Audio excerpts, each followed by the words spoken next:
brought to you almost live from the Dude in the Basement Studios. Why? Because that's where the good stuff is. It's Sips, Suds, and Smokes with your smoking host, the good old boys.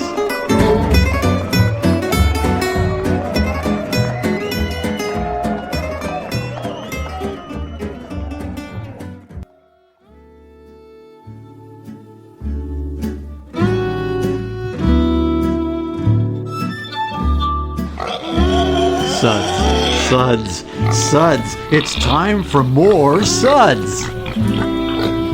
Oh, it is definitely time for more Suds. Welcome to the Suds episode where everything good in life is worth discussing. I'm one of your co-hosts here at the table. This is good old boy Mike. Joining me here is good old boy Dave. I'm another one of your co-hosts. Are you sure? Yeah, check. Good old gal Julieanna. Hi. And good old boy Kendall. It's always great to be here. Cheers, y'all. Well, we are the best thing on at 2 a.m., and we'd like to thank you for choosing us over Farming Today and the awesome show on lambing and seaweed pollution. You know, you had a choice. Connected.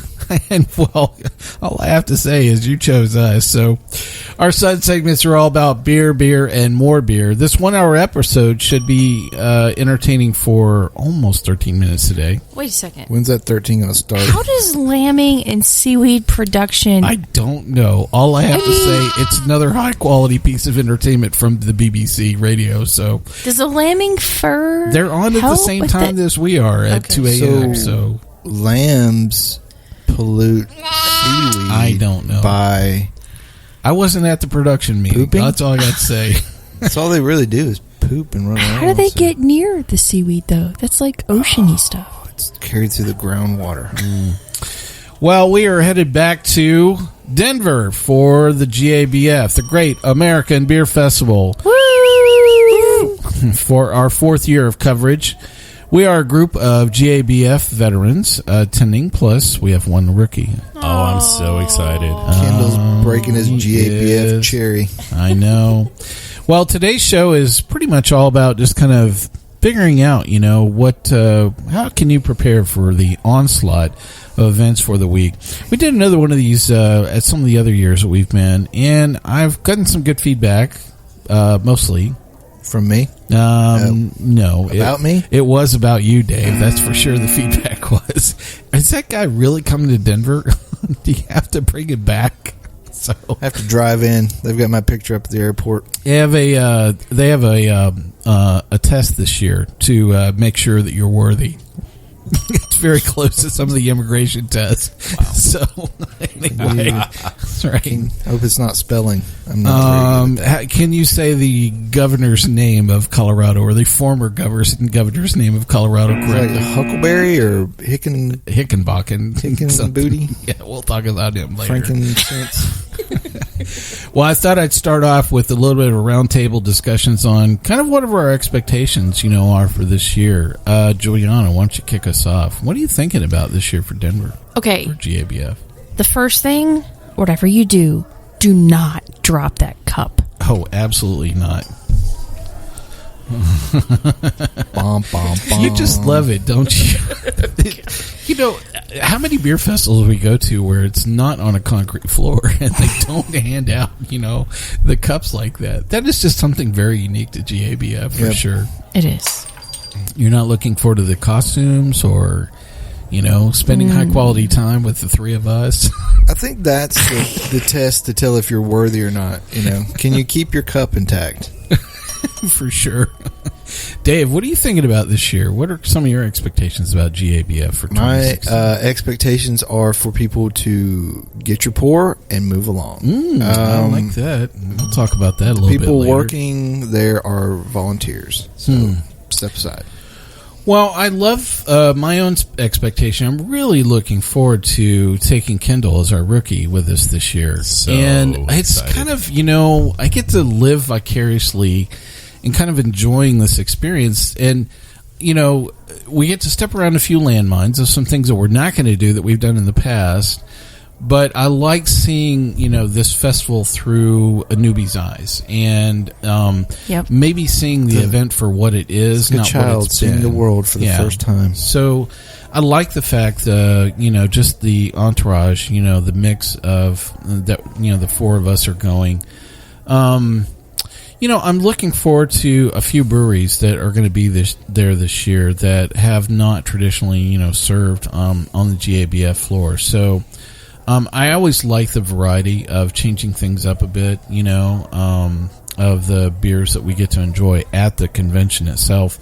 But even though some of the other events outside are kind of new this year as well, we'll get around to some of those. Kendall, what are you thinking about as a newbie?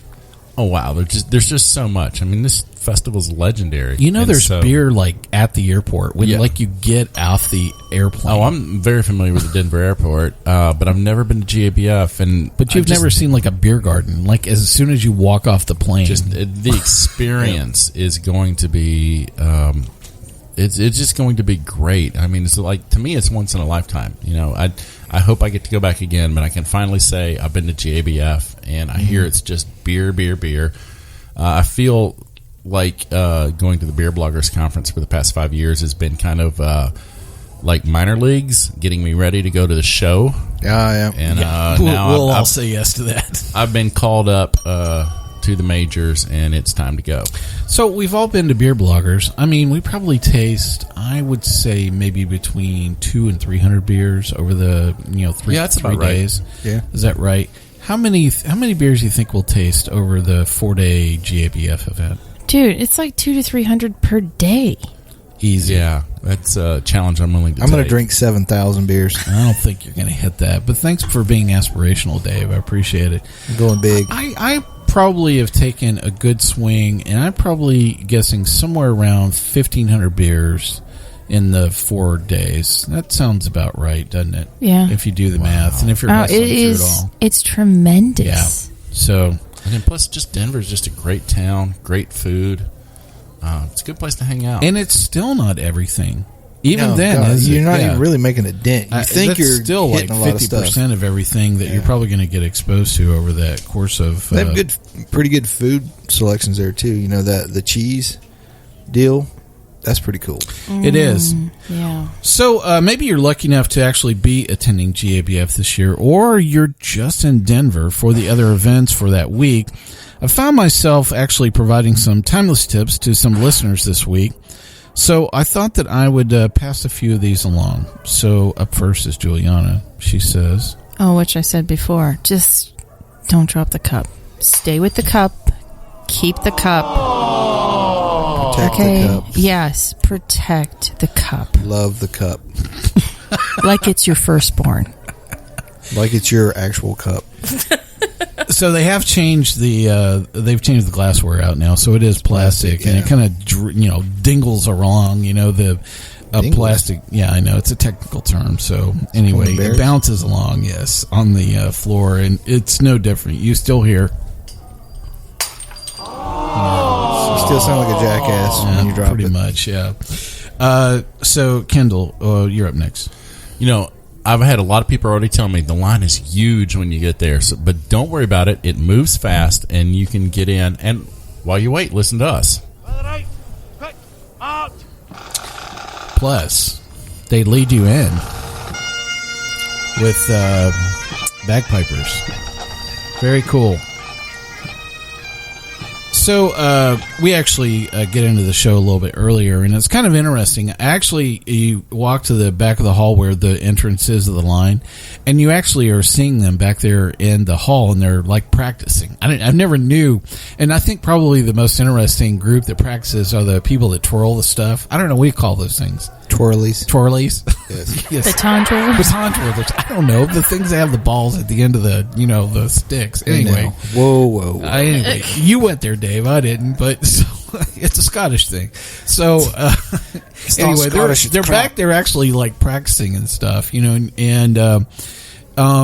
it's not like a, it's a real ritual, for them. They have a certain thing they go through. It's big business. Yeah. But, yeah, definitely you'll get to see the bagpipes tend to lead in the group, the line, all the way through the back of the hall, and then they wind back through, so you get to actually see them, a couple of times as they're going around the hall playing. So if you feel yourself stopping and taking a picture, you're not unusual. So It's okay. it is very cool. Yeah. But if it's one of those upskirt photos, you are unusual.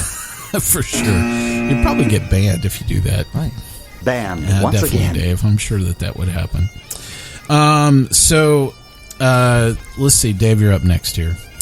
Yeah, so I kind of mentioned it earlier, but everyone bear in mind that the people pouring the beer are generally not brewers or brewery employees.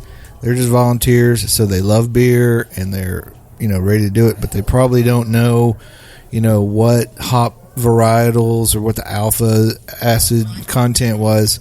So just get your pour, take a sip, and move along. It's great to talk about beer with each other, but remember the guy behind you, he wants to drink it too. This is a complete So waste taste of time. and move to the side. Move quickly. To the side. Don't even taste first. Just get your pour and get out. We all. Seek the Holy Grail. So please just take your sample and move along for sure. Especially if there's like a line of 30 people. Kendall, you've been to a ton of beer festivals. It's like a disease, isn't it? Yeah, there's always somebody who wants to talk about, what temperature they mashed in at. Yeah. Yeah. Now, did you use the Belgian strain on this one, or was it the German yeast? Well, we'll be right back after this break, and we'll talk a little bit more about things to do at GABF.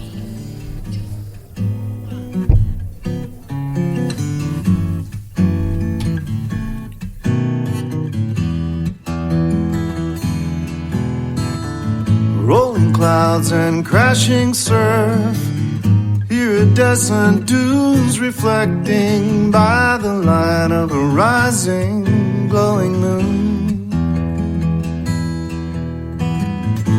Seashore mesmerizing, night breeze hypnotizing. We've come across these back roads none too soon. Look to the left, to the right. Keep your eyes on the road, my darling. Wondering if we're only passing through. Open roads and open windows. My hand is yours forever, sweet. Hey, welcome back to Sips, Suds, and Smokes. Today we're talking about the Great American Beer Festival in Denver, Colorado for 2016. This is a massive beer festival held in October this year, the first week in October. We're talking a little bit about some of our pregame to get on so that you'll have a great time at the festival. I think that I saw there as many as 60,000 people attending this year. Wow. I think that's kind of the number. So I really can't begin to tell you enough really great tips. So we have a couple more tips here for those of you attending the festival itself. Go after beer that you normally won't have access to in your region.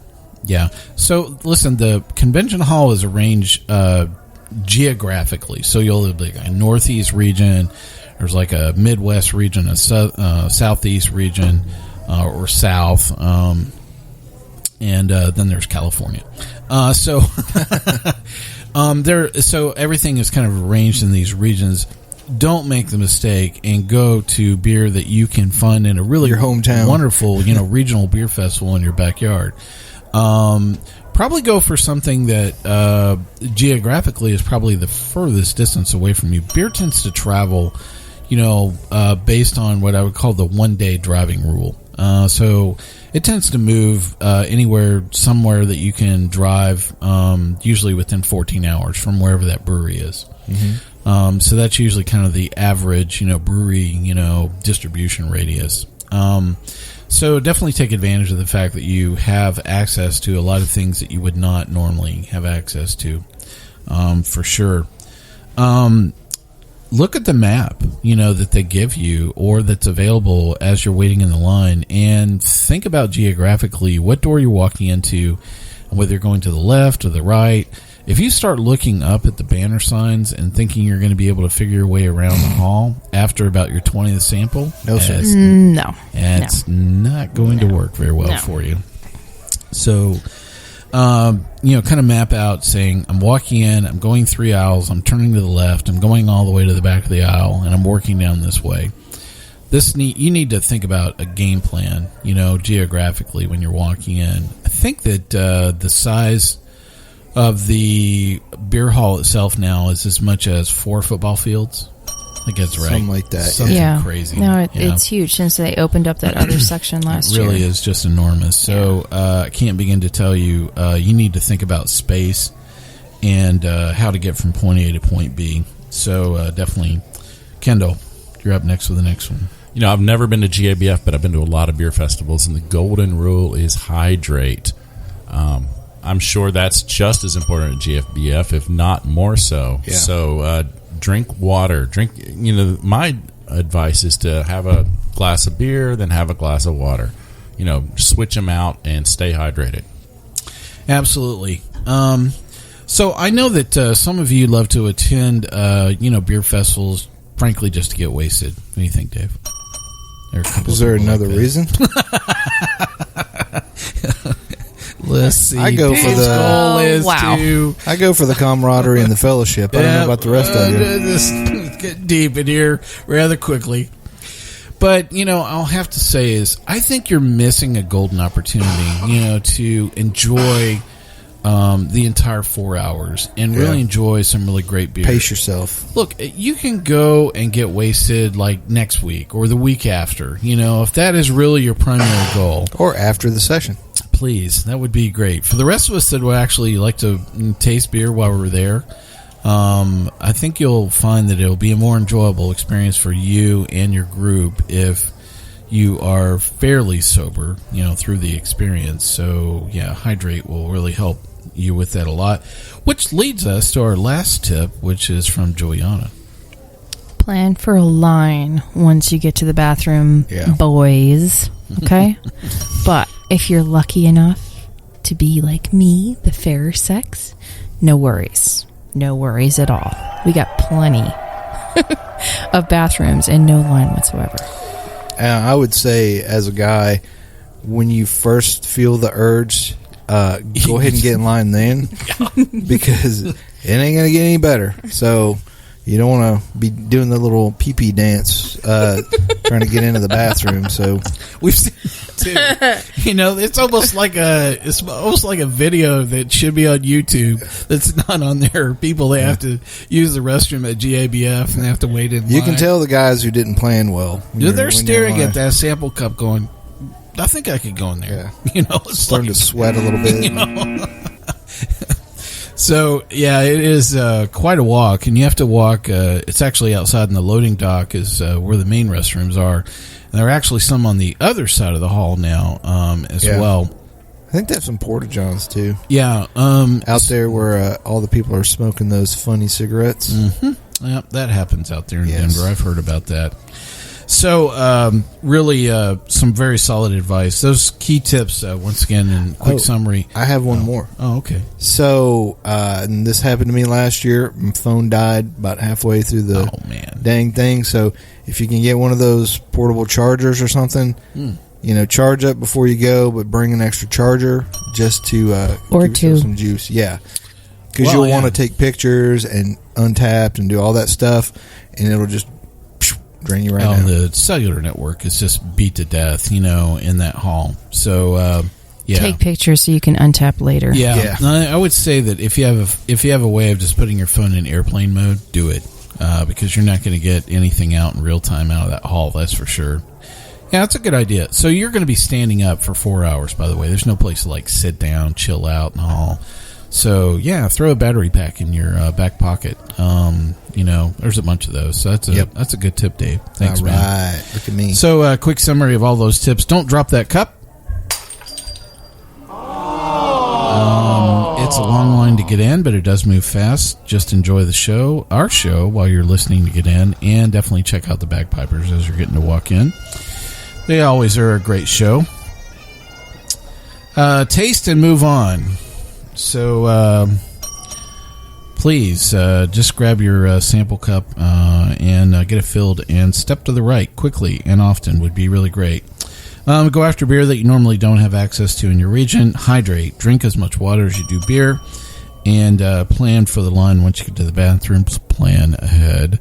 And definitely bring some way of having an alternative power source for your cell phone. So those are all really solid tips. I would say those are, if you don't know them, you should tell somebody else you're going with. They'll be serve you really well for those 4 hours if you're just getting to go to one session. So some other really great events that week during GABF outside of the convention itself. So I've told many beer geeks that, listen, if you don't get tickets to GABF, don't sweat it. Dude, you are not missing out. And Julieanna's, definitely going, absolutely. There are 80 plus events that are kind of outside the convention hall itself. It's nearly impossible to hit everything, on the GABF floor now. And I mean, we were talking about the numbers of beers, and last year was the first year I didn't get through the hall, with 4 days, going. But listen, we do have some strategies. If you are just going to one session, here are a few of our strategies for you. Julieanna. What am I supposed to say? If you're going to one... I'm kidding. I'll let... I really like the Saturday afternoon session because it is... Yeah, and here's my thought. That's the members only. Yeah, that's members only. HAA, yeah. So if you're an AHA, okay, fine. Get an AHA membership and you can go to that session. Yeah. Okay, fine. That's why you like it, because there are not a lot of people. Yeah, I was going to say, it's just, at least initially, it's early. Okay, fine. So then, if I was going to pick another one, then it would be the Thursday, which would be the first one. Also not crowded. Right, because it's not as crowded, so you can navigate around a bit more. But one tip, if I may add, is to go to the beer guilds for each state that is available. They have their own section now, which is in part of the edition that they had last year. And, if you're not so sure as to, if you want to hit the highlights, go to the guild, ask them who they recommend, and then go find those breweries for states that you may or may not be involved with. Yeah, so the thing I really love about the guild booths back there is that, so normally a brewer has to go through a long process to serve their beer on the floor. They have to ship it. There are tons of rules. There's a long waiting list. They're competing with everybody. The guild booths that are in the back step all around a whole bunch of that stuff. And so because it's a limited number of beers that are aligned towards each particular beer guild, and usually they're by state. So there's one for Maine, there's one for Wisconsin, etc. Yeah, of course Pennsylvania, of course. Boo. I know. Whatever. She's about to. And so the thing is, the guilds actually work on trying to serve beer that is not being served in the rest of the beer hall. And they really have the ability of actually featuring some, sometimes it's up-and-coming, breweries that are brand new to the state. Sometimes it's very unique beer that's available geographically, within their beer guild as well. So, great, solid tip all the way. Dave, what would you tell somebody if they were going to one session? So, I would say if you're going to one session, I think it kind of depends on what your priorities are. Like, if you are wanting to go and kind of party and see a freak scene, Friday night session is the one, because that's usually totally when everybody wears costumes and there's pirates and all kinds of stuff going on. It's more crowded, and it's more like a lot of the beer fests you probably go to. In fact, people watching though. Yeah, you see a lot of things, but I would also say, hit the homebrew pro-am session. So those are people who have entered contests, and these are one-off beers that someone homebrewed a beer and won a contest so that a professional brewery made their beer. And there's some really interesting quality stuff there. And then I would also say hit the brew pub section. There's this whole other little section. I was going to mention that too. It's all brew pubs. They're usually small batch stuff. A lot of stuff that will pair well with food and things like that. but you get some really quality stuff. Some of the best beers we've had, I think, came from some of those places. A lot of award winners came out of the brew pubs. Yeah, Absolutely. I was going to say those guys from California, they Chattanooga. always Yeah. bring some good stuff. Yeah. Yep.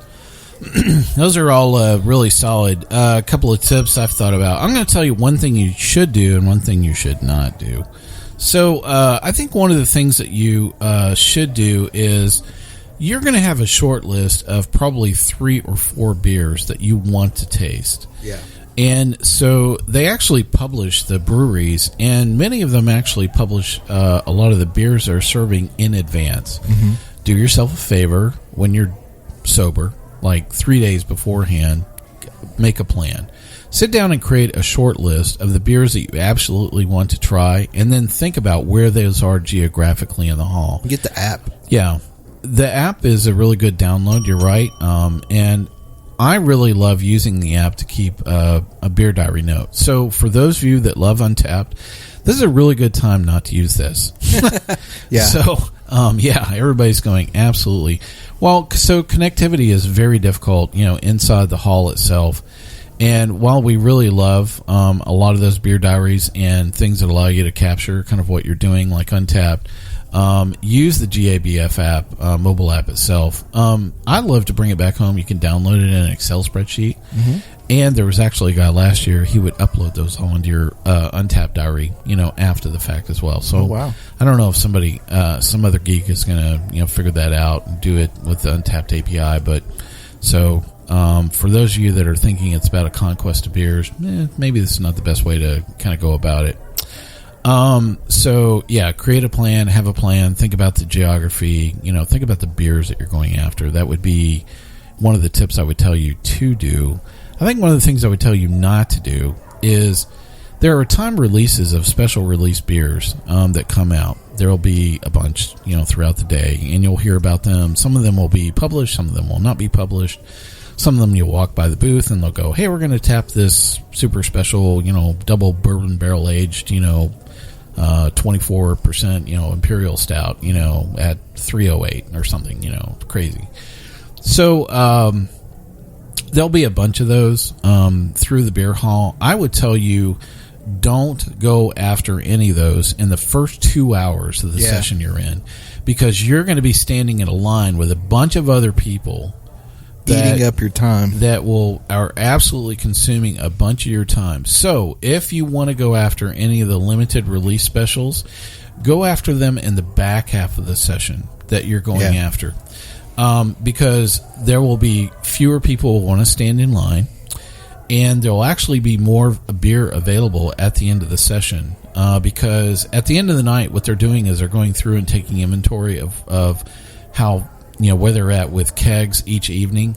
And so their primary goal is to time things where they are having to move the fewest number of kegs around in each session. Mm-hmm. And so that's the reason why actually some of the better beer is served towards the back half of the session that you're attending. Yeah. So if you're looking for things that are in a special release, go to the back half. Forget about whatever you're going to do in the first 2 hours. Don't stand in line for 30 minutes. Time is not your friend. I would say another thing about the app too is that there are it breaks out beers in different ways. So like if you really want to try a lot of sours, or if you're a pale ale hoppy fan, it will categorize beers that way for you too, and you can kind of target where you're going. Yeah, really great mobile app. I've thought that was one of the stronger things that I've read as well. So, really great suggestions there. So, we'll actually have a meet and greet session on Saturday. We don't know quite our details, haven't been nailed down, but watch out on our Facebook page or our Twitter feed for the details on that. We're actually not recording this year at the event, but you can talk to us maybe into another trivia contest. That sounds fun. Mm-hmm. No one is more trivial than us. Yep, that's right. So, the one epic that we did was really a lot of fun. We had a great time. I don't know. Listen, if you've got something in mind that you'd like for us to go to during GABF, drop us a line. We're not kind of locked and loaded in anything. I have some things in mind, but You could kind of talk us into anything. Sure, you can talk me into beer. Well, we are going to skip What the Funk this year. They ended up moving it to Tuesday, and it's, with the way the event lays out, I mean, it might as well be locals only because hardly anyone's going to be in town for that. And there's so many other really cool events that, we're kind of, there's so much to do that we'll probably be looking at a lot of other things. And there's so many other cool sour events like what the Funk Fest from Wicked Weed. I don't know, Julie, help me out. What are some others? What? Embrace the Funk that Stone we have Sour here. Fest. Yeah. Pucker Fest, Midwest Sour, Wild Beer Fest, and then that the fest that's at Upland too. That's another good one. Yep. Yeah. So there's plenty of opportunities. There'll be so many things happening around town that whole week that'll be. The Rare Beer Festival is on again, and that's got a huge rotation of attending breweries. So check out the Rare Beer if you can snag a ticket for that. Also, there's some fantastic beer bars and restaurants in Denver. So perennial favorites are Falling Rock, Freshcraft, Hops and Pies, and Cheeky Monk. Those places are going to be packed. Hops and pies. Cheeky Monkey. Check them out. Yep, some really great places. So one of our other insider tips is go hit Freshcraft on Sunday. Actually, you might actually see some of us there. There'll be lots of high-quality beer still on tap with nearly zero crowd. We enjoyed a leisure decompression session with like 30 beers on the front porch last year. That was really a lot of fun, wasn't it? Yeah, it was. And the only thing is there were only Broncos fans at the bar. That was the only downside. So That's a huge downside. Well, We'll there's be back. that. We'll be back in just a minute. We're riding down this lover's avenue. As slow as a willow blows, or as fast as the world wind grows, we glide beneath the stars in cobalt blue. Look to the left, to the right, keep your eyes on the road, my darling, wondering if we're only passing through. Open roads and open windows, my hand is yours forever, sweet love. Our eyes ahead on these back roads with a view.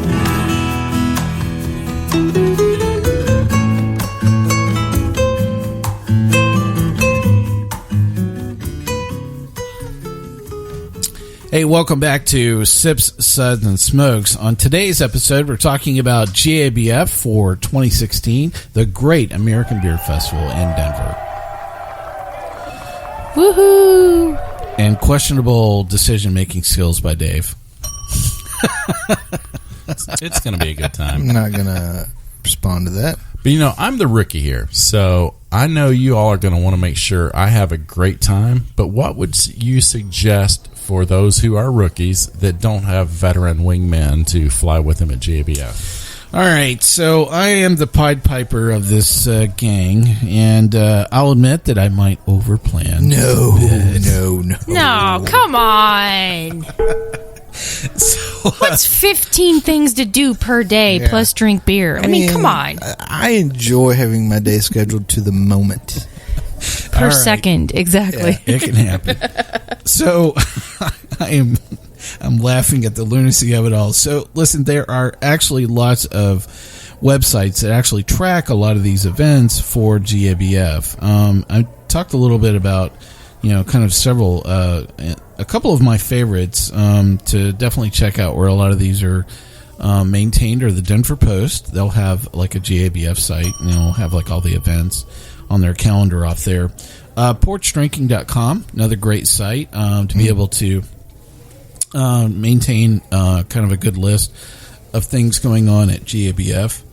A couple of other sites last year, like Brutally, that's BREW Tally, anyway, Brutally Insane, created a public Google Calendar. So you could actually just download the whole thing to your phone, and like all the events were on your phone.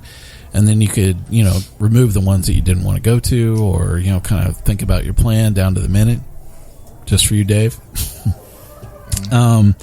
So there are nearly 80 plus events over like a 4-day period of time. And now that, they're even stretching this, One to Funk, into Tuesday. So I have a feeling that's going to kind of creep some things in. So yeah, it literally does kind of stretch out over a full week period of time, but it's kind of crammed in from like Tuesday to Sunday, if you have to think about the right period of time. So, there are a couple of favorites that worthy of mentioning. Some things I think you'll probably see us kind of go back to.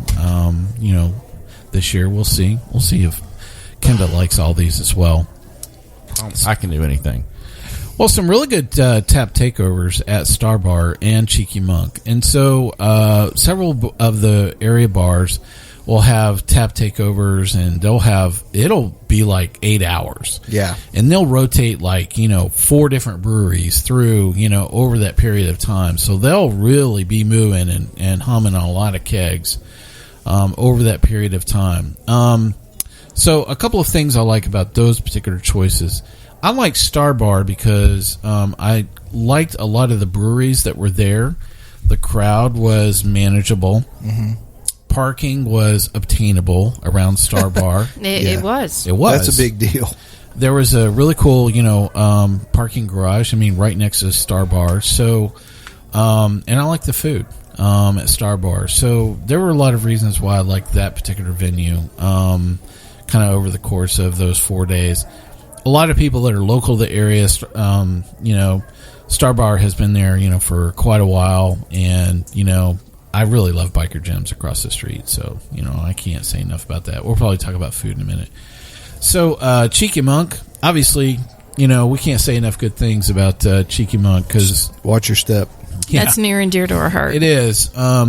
So, Cheeky Monk was on a short list of Good Belching Zone nominees we had for, I want to say 2012 was when they were nominated. Great taps. And phenomenal beer on tap. Yeah. I think that if you have not had a traditional Belgian beer bar experience, this is your place to go to. Definitely. Mussels. You're going to have mussels. You're going to have quack on tap. So you're going to have good. golden drock. You're going to have, you're just going to have the perfect Belgian beer, experience if you want to have it there. So Fantastic bar. I've never been to GABF, but I've been to Cheeky Monk. In fact, my company had a conference in Denver 2 years ago, and we took all the attendees downtown to have a great event, and I looked on the map and found out Cheeky Monk was 2 blocks away, so I snuck out and went to Cheeky Monk. There you go. It's a beautiful place. Well, so the event that we've skipped year after year has been the brewery with Pat Rue. That's actually in the morning on Saturday, and I'm hoping we can kind of change up our schedule and actually hit Cheeky Monk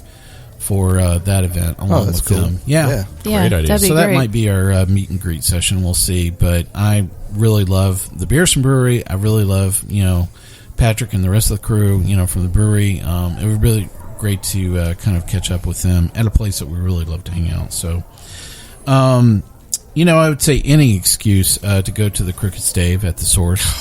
Yeah, we're all just kind of, Really great place. I mean, it is again, another really good combination of good parking available at the Source, really great food at the Source. Yes. You can have something incredibly casual. There's a taqueria kind of place. You can just grab a few tacos. If you just want to grab some meat and cheese, there's a a charcuterie place right there inside the Source. If you want to have a sit down, really great, meal right there in the Source. The Acorn is right there as well. And you're not going to go wrong. What's that tap room that's right across? Is that Great Divide? That's Great Divide. Yeah, Opened right across last the year. street. It's a cool place too. So so that's kind of the 2-for-1 that you get. Just park right there at the Source and walk across the street. And you're a Look both couple ways. minute ride from Epic at that point too. Yeah, Yep. which is right around the corner. And also another really great tap room to visit. I'd say also, and this is for, a certain segment of people. Consider, a dinner at Casa Bonita. And then follow that up with a night of a pleasant Of what? night's sleep at the Big Bunny Motel. Oh, there you go. A pleasant night's sleep. You may have to sleep on the floor to avoid bullets, but let me tell you something, all right? Those cockroaches. High quality. Yeah, that's a good, I'm telling spot. you, high quality. So go back and listen to our GABF shows from last year, and you'll hear a lot more about the Big Bunny Motel. We had a great time staying out on that part of town. We're not staying on that part of town this year. We're actually staying south of downtown this year. But we'll see if we can swing by. That's a good photo op moment just for us. Yeah, I think for us to drop by. We did have a good time. We did hear from the management of Big Bunny. I'm happy to say that first off, we were not banned. Which is shocking. I know, was shocking considering the really glowing comments that we had about the Big Bunny Motel.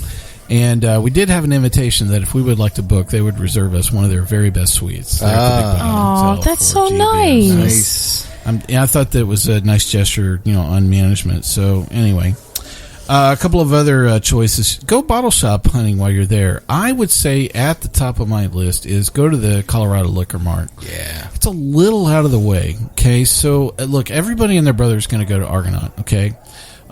Which is right next to Cheeky Monk. So listen, if you're going to Cheeky Monk and you want to do a little 2-for-1, that's cool. Go to Cheeky Monk, park your car in one spot, walk next door to Argonaut, go in there. It's going to be pretty picked over, but you're still going to enjoy some good things. Look, if you have a car and a sober driver and you want to do some bottle shop, go to the Colorado Liquor Mart. Here's my insider tip: walk inside the beer cellar. Yes. Yeah. So if you just walk on the outside where you're just looking at the stuff outside the refrigerated case, that's it's cool. It's all really great stuff. The great stuff, it's in the back. You got to walk in, freeze your tail off, and you'll get to see some amazing stuff back there. And the staff there, you can ask them questions, and they're super knowledgeable. They're very helpful. Best inventory I've seen of Prairie Ale and Perennial outside of their native distribution sites, right there at Colorado Liquor Mart, hands down. Yeah, all of us are, and Almanac. Oh yeah, that's right. We picked up a ton of Almanac, and did we pick up a bunch of Trinity? I think while we were there at Colorado Liquor Mart. We definitely got some Trinity. Really great selection, and so I can't say enough about our good friends at the Colorado Liquor Mart. They really are. They plan ahead. They're really good about staging their inventory, and they don't put everything out at once. So they'll put out some things on Tuesday and some things on Wednesday. And so if you just go there like once and you don't go back maybe a second time, you might be missing out on a few things. Talk to the staff. Very knowledgeable. They'll tell you what their plan is in advance as well. So no problem with that. We actually spent some time across the street from the Colorado Liquor Mart at the World of Beer, and this one was south of town. So this is a chain that is kind of around the country. The thing I liked, first, the company. I mean, thanks, buddy. No, we were with Jeff and Carrie, but Oh yeah. So that was really cool. To kind of spend some time. Great porch area. Yeah. And the weather was awesome. It was. It was a perfect night that night. But really great beers. Just as we were hanging out there, a lot of great high gravity beers. To kind of get around. So some really great choices. So I know that there is one thing that everybody has to do this year, Julieanna. What is it? Let me tell you about a new place. Okay, fine. We are so jazzed. We are all beer nerds here. Yes. And those of you that are listening are probably beer nerds too. One of the highly anticipated new breweries to come out of Denver is the Black Project.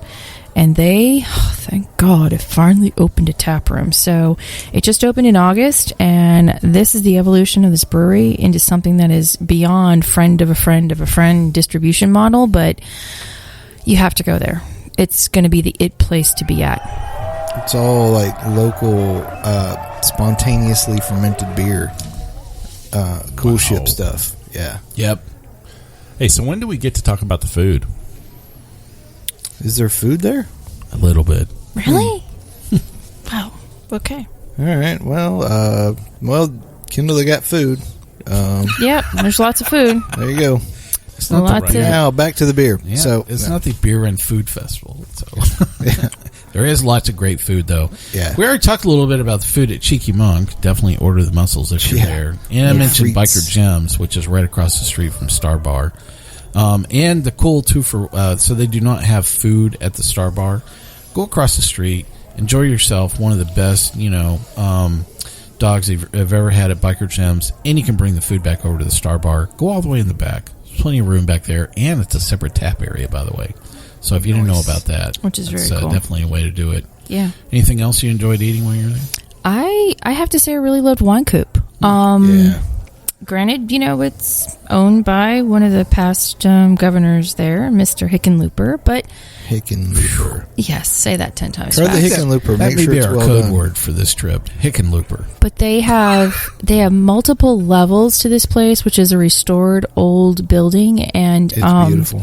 It is, and great food pairings, with their beer and some really interesting stuff. Some like cherry braised pork belly. Wow. Oh. Delicious. Yeah, it was Yeah, awesome. yeah. Well, we know a key insider that is obsessed with beer food pairing, don't we? We do. We know who it was. We aren't going to mention her name. So the pairing event within the GABF session is really amazing. Oh, yeah. Okay. So for those of you actually attending multiple sessions, I would tell you if you should buy the extra ticket to go and go to the pairing for if you're going to multiple sessions. There is so much thought and planning that actually goes into these amuse-bouche style food and beer pairing. It's actually a struggle to kind of balance the regular convention floor and actually this event. You could spend 2 hours alone in the pairing event. Alone. Wait, what's a moose bouche? Snack size food. Yeah, snack size food, like Dave. Well, your version of a snack size food is really a can of Cheese Whiz and like a half container of saltines. Thanks for giving away my secrets. Kendall, you're like a cicerone. Do you put the cheese on the cracker or do you just like squirt it in your mouth? I bet he squirts it. He squirts. He's a squirter. Oh, come on. He's a squirter. He's a squirter. Let's not get me that tag.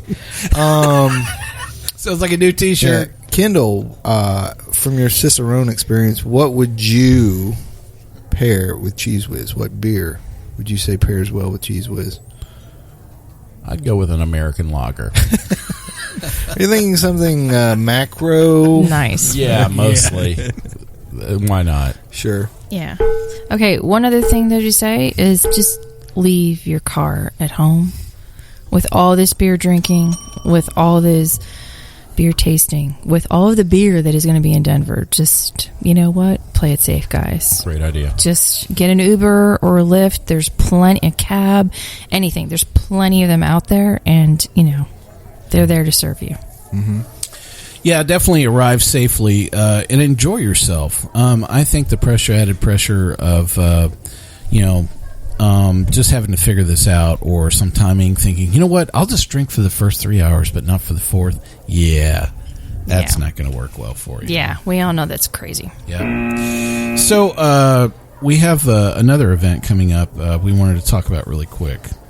Dave. Yeah, so if you want to catch up with us at one of our favorite beer events, one of our favorites is coming up this winter. It's actually in Nashville, Tennessee. It's the Winter Warmer, December 3rd. Tickets will go on sale October 28th at 10 a.m., and they will go fast. This is always a super cool event. If you thought GABF was a tough ticket, man, this is even tougher. Yeah, it sold out in 7 minutes last year. So the 12 South Winter Warmer is sponsored by the Woodland Wine Merchant, a great shop for wine and whiskey here in Nashville and craft beer. Yeah. So this is a great event produced by Rhizome Productions, the best beer events in Nashville. They put on great shows. Excellent stuff. Well, that's going to wrap it up for our GABF preview show. Hopefully you learned a few new things to help you have a great time where we're going to be at GABF in 2016. Hey, drop us a line if you want to catch up with us there. Again, watch our Facebook and Twitter page. We'd love for you to greet us in person. Thanks to all of our listeners here at Sip, Suds, and Smokes. You can catch all of our episodes online on iTunes, SoundCloud, TuneIn, Stitcher, YouTube, Google Play, and Spreaker, our native media host. You can reach us online at info@sipsudsandsmokes.com. Our daily tasting notes flow out on Twitter every single day at SipSudsSmoke, and our Facebook page is buzzing with lots of news. Well, I'm looking forward to going to GABF with all of you. Julieanna, thanks for being here today. Why, thanks for having me. And I'm going to see all you guys at GABF. And how can they reach you? Oh, yeah. Send me a line. Send me some beer. Send me anything at audiokitty@sipsudsmokes.com. Dave, thanks for joining us for today. Thanks, buddy. Hey, people, email me a beer or a picture of a beer, but actually, no, not a picture, just a real beer, at leavethecorkin@sipsudsmokes.com. Thanks, Dave. And good old boy Kendall. It was a pleasure to be here, folks. Always drink good beer, and you can reach me at Kendall@sipsudsmokes.com.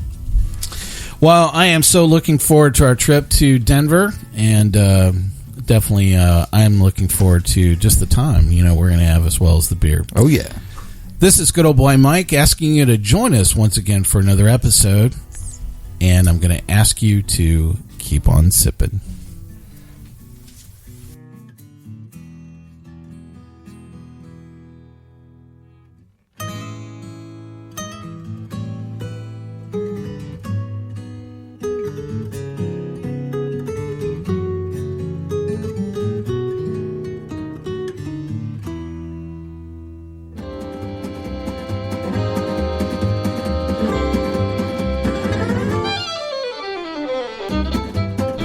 This has been a One Tan Hand production of Sip, Suds, and Smokes, a program devoted to the appreciation of some of the finer slices of life.